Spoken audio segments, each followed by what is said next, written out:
Princess Bride, S. Morgenstern's classic tale of true love and high adventure. The Good Parts version, abridged by William Goldman. Part 5, Section 12. Wesley, naturally enough, was considerably ahead of Buttercup with the realization that they were heading into the fire swamp. Whether it was a touch of sulfur riding a breeze or a flick of yellow flame far ahead in the daylight, he could not say for sure. But once he realized what was about to happen, he began as casually as possible to find a way to avoid it. A quick glance up the sheer ravine sides ruled out any possibility of his getting Buttercup past the climb. He dropped to the ground, as he had been doing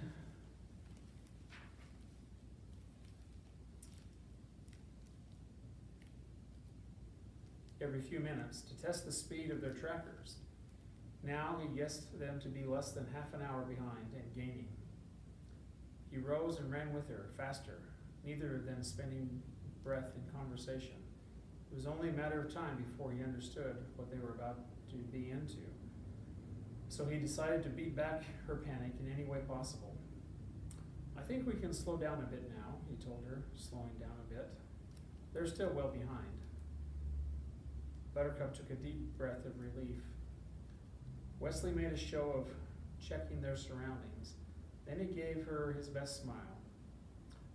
"With any luck at all," he said, "we should soon be safely in this fire swamp." Buttercup heard his speech, of course, but she did not take it well. A few words now on two related subjects. One, fire swamps in general, and two, the Florin Gilder fire swamp in particular. One, fire swamps are, of course, entirely misnamed. As to why this has happened, no one knows, though probably the colorful quality of the two words together is enough. Simply, there are swamps which contain a large percentage of sulfur and other gas bubbles that burst continually into flame. They are covered with lush giant trees that shadow the ground, making the flame bursts seem particularly dramatic. Because they are dark, they are almost always quite moist, thereby attracting the standard insect and alligator community that prefers a moist climate. In other words, a fire swamp is just a swamp, period. The rest is embroidery. 2. The Florin Gilder fire swamp did and does have some particular odd characteristics. A, the existence of snow sand, and B, the presence of the ROUS, about which a bit more later. Snow sand is usually, again incorrectly, identified with lightning sand. Nothing could be less accurate. Lightning sand is moist and basically destroys by drowning. Snow sand is as powdery as anything short of talcum and destroys by suffocation. Most particularly, though, the Florin Gilder fire swamp was used to frighten children. There was not a child in either country that at one time or another was not, when misbehaving very badly, threatened with abandonment in the fire swamp. "Do that one more time, you're going to the fire swamp," is as common as "clean your plate, people are starving in China." And so, as children grew, so did the danger of the fire swamp in their enlarging imaginations. No one, of course, ever actually went into the fire swamp, although every year or so, a diseased ROUS might wander out to die, and its discovery would only add to the myth and the horror. The largest known fire swamp is, of course, within a day's drive of Perth. It is impenetrable and over 25 miles square. The one between Florin and Gilder was barely a third that size.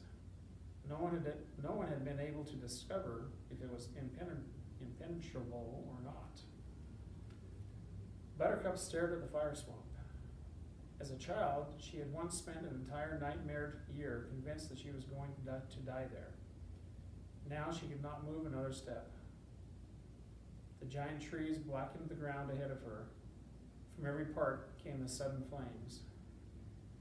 "You cannot ask it of me," she said. "I must." I once dreamed I would die here. So did I.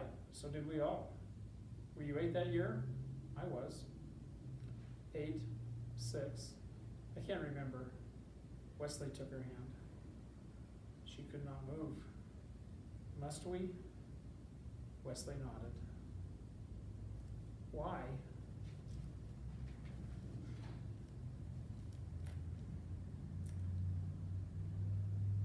Now is not the time, he pulled her gently. She still could not move. Wesley took her in his arms. Child, sweet child, I have a knife. I have my sword. I did not come across the world to lose you now. Buttercup was searching somewhere for a sufficiency of courage. Evidently, she found it in his eyes.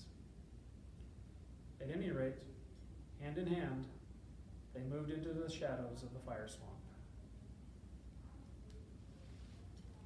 Chris Humperdinck just stared. He sat astride a white, studying the footsteps down on the floor of the ravine. There was simply no other conclusion. The kidnapper had dragged his princess into it.